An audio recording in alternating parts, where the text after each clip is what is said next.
નમસ્કાર વિદ્યાર્થી મિત્રો, કેમ છો બધા? મજામાં છો મિત્રો? આજે આપણે ધોરણ 9 વિષય ગણિતની અંદર પ્રકરણ 1 સંખ્યા પદ્ધતિની અંદર આપણે આજે સ્વાધ્યાય 1.3 ની અંદર દાખલો 1 જોઈશું. મિત્રો અહીંયા એવું બધું છે, નીચે આપેલી દશાંશ સ્વરૂપે લખો અને તે કેવા પ્રકારની દશાંશ અભિવ્યક્તિ છે તે જણાવો. મિત્રો આપણે બધા જાણીએ છીએ કે વાસ્તવિક સંખ્યા અને દશાંશ અભિવ્યક્તિના 3 પ્રકાર.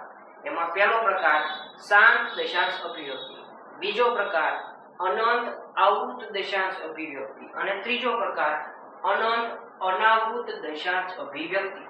બરોબર મિત્રો, બીજી એક વસ્તુ યાદ રાખવાની કે કોઈ પણ સમય સંખ્યા હોય તો શું આ સમય સંખ્યા છે? હા, સમય સંખ્યાનું સ્વરૂપ કેવું હોય? p ના છેદમાં q. એનો મતલબ આ સમય સંખ્યા કહેવાય.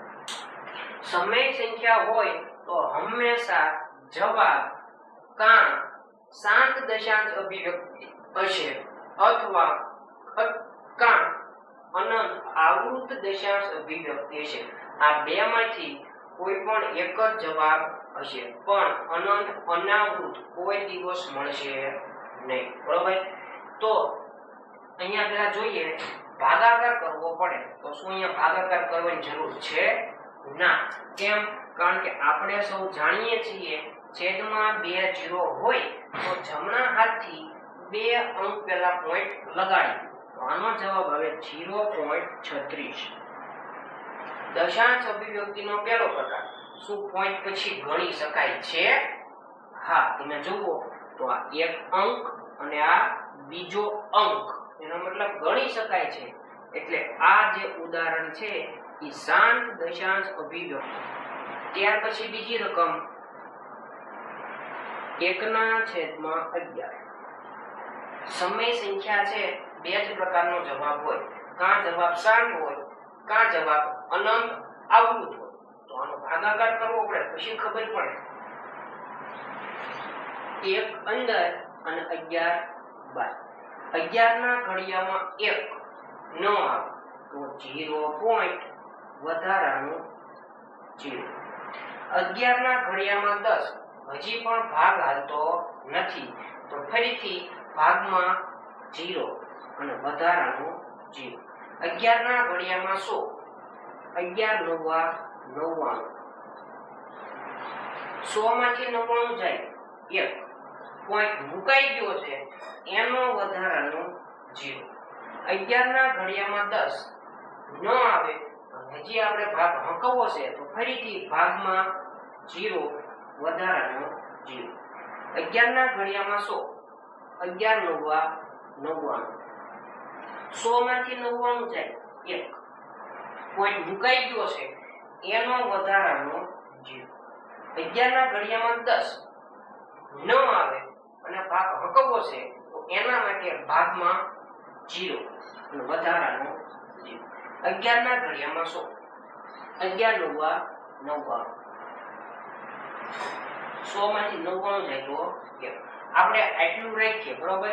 હવે જવાબ ઉપર જોઈએ તો ભાગાકાર કરતા અહીંયા તમે જુઓ તો 199 199 199, એનો મતલબ જવાબ ક્યાંય ઊભો રહેતો નથી. તો જાય ક્યાં સુધી? અનંત સુધી જાય. તો પેલો ભાગાકાર કરતા પોઈન્ટ પછી ગણી શકાય ના. કેમ? કારણ કે ક્યાં સુધી જાય છે? અનંત સુધી. બીજો પ્રકાર એમ કે છે ભાગાકાર કરતા ભાગફળમાં એક પ્રકારની પેટર્ન બનતી છે. તો તમે જુઓ 09 09 09. એનો મતલબ શું બને છે? પેટર્ન. આનું નામ છે અનંત આવૃત દશાંશ અભિવ્યક્તિ.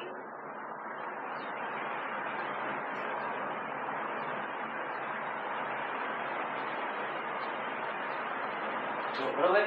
ત્યાર પછી ત્રીજા નંબરનો દાખલો 4.1/8. અહીંયા જુઓ તો મિશ્ર પૂર્ણાંક છે એને પેલા અશુદ્ધમાં ફેરવવું પડે.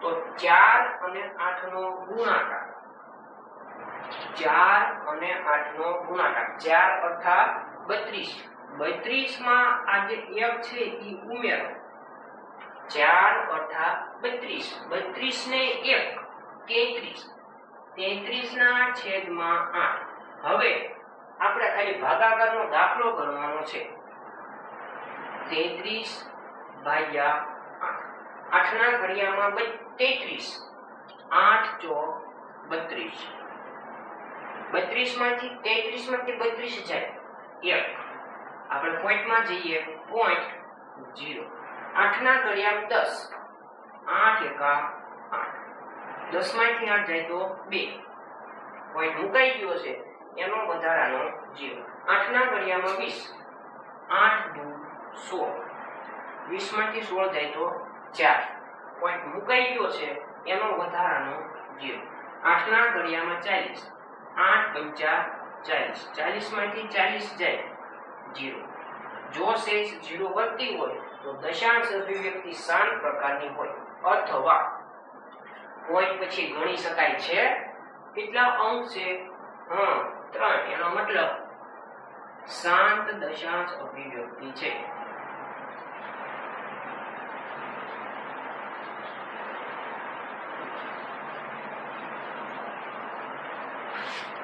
ત્યાર પછી ચોથો દાખલો 3 ના છેદમાં 13 ભાગાકાર કરીએ 3 અંદર અને 13 બહાર 13 ના ઘડિયામાં 3 નો આવે તો 0 પોઈન્ટ વધારાનો 0 13 ના ઘડિયામાં 30 13 દુ 26 30 માંથી 26 જાય તો 4 વધારાનો 0 13 ના ઘડિયામાં 40 13 તેરી 39 40 માંથી 39 જાય તો પોઈન્ટ મુકાઈ ગયો છે એનો વધારાનો 0 13 ના ઘડિયામાં 10 નો આવે ભાગ હકાવો છે ભાગમાં 0 વધારાનો 0 13 ના ઘડિયામાં 100 13 સત્તા 51 100 માંથી 51 જાય 9 વધારાનો 0 13 ના ઘડિયામાં 90 13 6 78 90 માંથી 78 જાય 12 વધારાનો 0 13 ના ઘડિયામાં 120 13 9 117 120 માંથી 117 જાય 3 પોઈન્ટ મુકાઈ ગયો છે વધારાનો 0 13 ના ઘડિયામાં 30 13 દુ 26 26 માંથી 30 માંથી 26 જાય ચાલો આપણે આટલું રાખીએ અહીંયા કેટલું લખ્યા છે 30 26 શું આમાં બીજે ક્યાંય 30 26 છે હા જોઈ એનો મતલબ એવો થાય છે કે દાખલો ક્યાંય ઊભો રહેશે નહીં ક્યાં સુધી જશે અનંત સુધી જશે અને જોવો તો એ 30 26 અહીંયા પણ 30 26 છે એનો મતલબ એવો થાય અંકોનું પુનરાવર્તન એટલે કે પેટર્ન આમાં બને છે એટલે અનંત આવૃત દશાંશ અભિવ્યક્તિ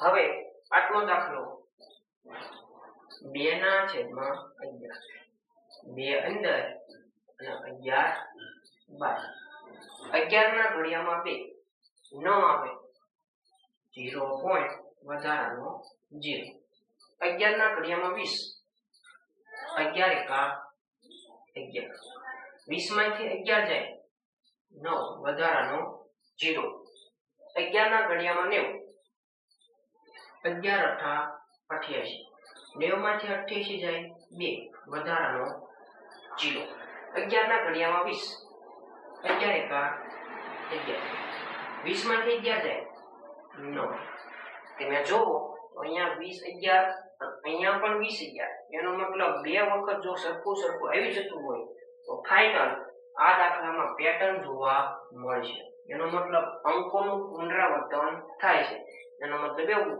કે પોઈન્ટ પછી ગણી શકાતા નથી તો આ કેવા પ્રકારનું ઉદાહરણ કહેવાય અનંત આવૃત દશાંશ અભિવ્યક્તિ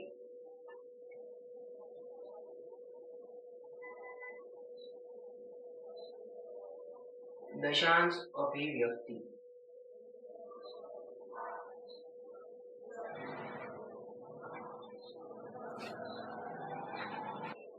ત્યાર પછીનો છેલ્લો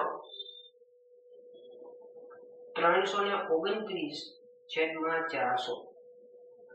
ઘણા વિદ્યાર્થી રકમ મોટી આપે એટલે ભાગાકાર કરતા નથી. અહીંયા કે ભાગાકાર અઘરો નથી, સાવ સહેલો છે.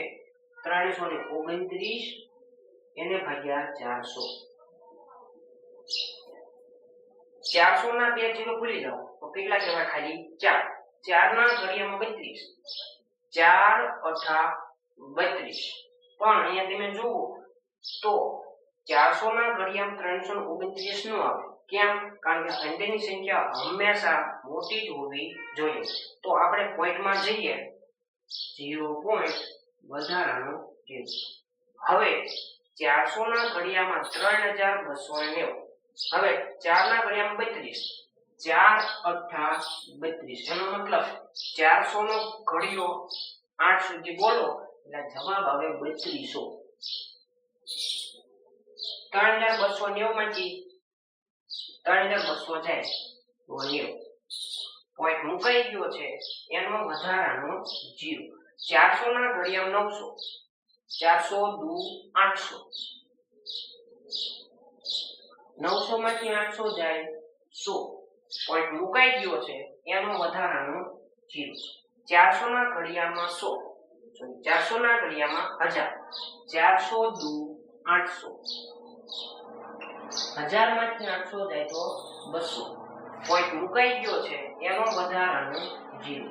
400 ના ઘડિયામાં 2000. 450 2000. 2000 માંથી 2000 જાય 0. એનો મતલબ અહીંયા પોઈન્ટ પછી ગણી શકો છો? હા. એનો મતલબ કેવા પ્રકારનું ઉદાહરણ કહેવાય?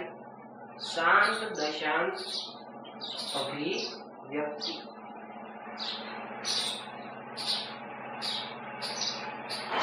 વિદ્યાર્થી મિત્રો, જો આવા વિડિયો તમને ગમતા હોય તો મારી channel power of maths YouTube ચેનલને સબસ્ક્રાઇબ કરવાનું ભૂલતા નહીં.